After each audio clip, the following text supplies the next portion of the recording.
Hello friends, मैं आप लोगों के लिए लेकर आया हूं earning with learning scheme for everyone. कैसे ये जानने के लिए वीडियो को पहले पूरा देखिए। मैं आपको दो कंसेप्ट बताने वाला हूं और वीडियो के लास्ट में आपको बताऊंगा, इसलिए वीडियो में बने रहिए। पहले हम समझते हैं कॉम्प्लीमेंट्री एंड सप्लीमेंट्री एंगल्स को। मान लो कि ये आप हो, आप सोए हुए हो, आप सोकर सुबह उठते हो और ऐसे बैठ जाते हो। जब आप ऐसे बैठ जाते हो तो आप हॉरिजॉन्टल से 90 डिग्री का एंगल बनाते हो। बैठ के आप अपना काम पूरा करते हो, तो पूरा करने से आप पूरा कौन को याद रख सकते हो।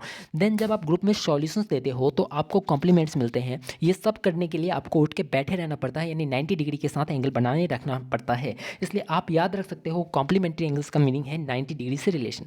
देन आप लास्ट में जब आप थक जाते हो और फिर दोबारा सोने जाते हो, तो आप अपने सपनों को पूरा करने जाते हो। सपनों का पूरा हो जाना यानी सब पूरा हो जाना, तो आप इसे याद रख सकते हो सप्लीमेंट्री यानी संपूरक एंगल।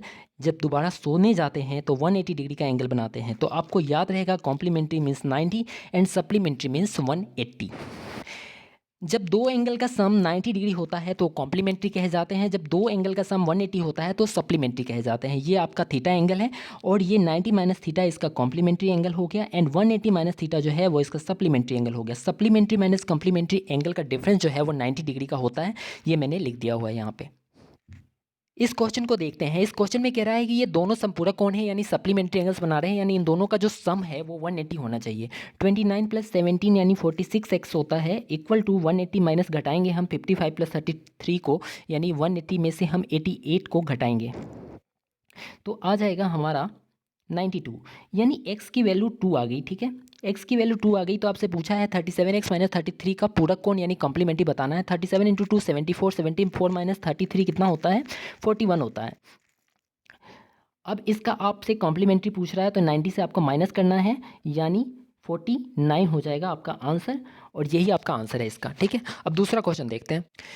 इस क्वेश्चन में कह रहा है कि R और S एक दूसरे के पूरक है यानी कॉम्प्लीमेंट्री है। R अपने संपूरक यानी सप्लीमेंट्री का 17/28 टाइम्स है, यानी 28 प्लस 17 45 की वैल्यू जो है वो सप्लीमेंट्री के रिगार्डिंग दी हुई है, यानी 180 दी हुई है, तो 1 की वैल्यू 4 आ गई, यानी 17 की वैल्यू जो है वो 68 आ गई। अब कह रहा है R और S एक दूसरे के कॉम्प्लीमेंट्री है, यानी S जो होगी वो 90 माइनस 68 यानी 22 होगी, और S का जो सप्लीमेंट्री एंगल निकालोगे वो 180 माइनस 22 निकालोगे, तो 180 से 22 को माइनस करोगे तो ये हो जाएगा 158, और इसका आपसे आधा पूछा है, उसका आधा कितना होगा तो आपको 2 से डिवाइड करना पड़ेगा, तो ये आ जाएगा 79, यही इसका आंसर है। ठीक है, अब मास पॉइंट ज्योमेट्री को देखते हैं। आप लोगों ने से बहुत लोगों ने तराजू को देखा होगा, ठीक है, जिसे तौलने में हम इस्तेमाल करते हैं। जब इसके दोनों पल्लों पे इक्वल वेट रखते हैं तो जो इसका इक्विलिब्रियम पॉइंट होता है वो एकदम सेंटर पे होता है, और यहाँ हम इसे लटकाते हैं हैंडल पकड़ के, तो दोनों बैलेंस हमें इक्वल दिखाता है। बट मान लो कि यहाँ पे मैंने 6 वेट रख दिया और यहाँ पे 4 वेट रख दिया, तो जो इसका इक्विलिब्रियम पॉइंट होगा ना वो ज़्यादा मास जो है उसके करीब होगा, यानी वो यहाँ पे होगा। जब आप इसे प्रैक्टिकली करके देखोगे तो आप समझ जाओगे। और यहाँ जो इसके लेंथ का रेशियो होता है वो मास के रेशियो के रिवर्स होता है, यानी यहाँ 6 और 4 का है तो यहाँ 4 और 6 का होगा, यानी 6 वाला इधर जाएगा, 4 वाला इधर जाएगा।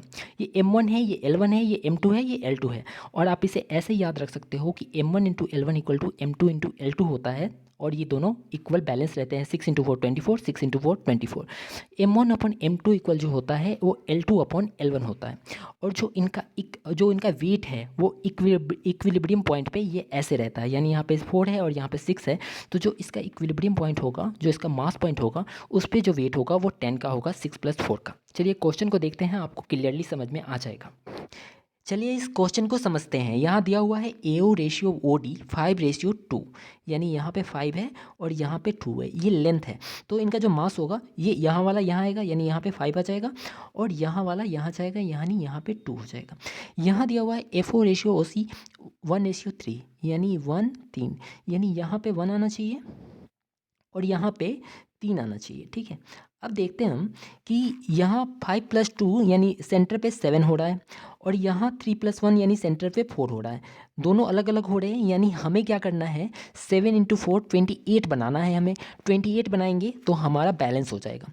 तो 5 प्लस 2 7 है, इसे 28 बनाने के लिए 7 की वैल्यू 28 है, यानी 1 की 4 है, तो 5 इंटू 4 कर देते हैं, यानी ये हो जाएगा 20, और 2 इंटू 4 कर देंगे, यानी ये हो जाएगा 8।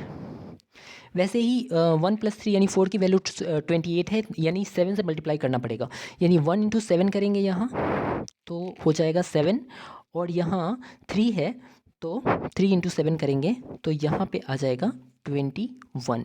ठीक है, अब देखिए बैलेंस हो गया, 21 + 7 28 बैलेंस हो गया, 20 + 8 28 यहाँ पे बैलेंस्ड हो गया। ठीक है, आपसे पूछा है बीओ रेशियो ओई, इसके लिए पहले हमें निकालना पड़ेगा ये, यहाँ पे वेट है 8 और यहाँ पे है 7, यानी इसके सेंटर पे होगा 15 का, 8 + 7 15 का, और यहाँ 15 है तो यहाँ 13 होना चाहिए, तभी तो 28 बैलेंस कर पाएंगे हम।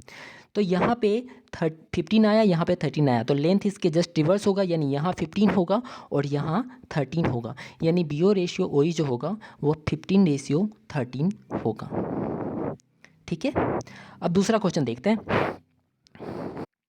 इस क्वेश्चन में आपसे बोला है a ratio E D equal to B D upon D C equal to 2:3, यानी ये कह रहा है कि यहाँ पे 2 है और यहाँ पे 3 है, और बी डी मतलब ये यहाँ पे 2 है तो ये यहाँ पे 3 है, तो इसके अकॉर्डिंग यहाँ पे वेट होना चाहिए 2 का और यहाँ होना चाहिए 3 का।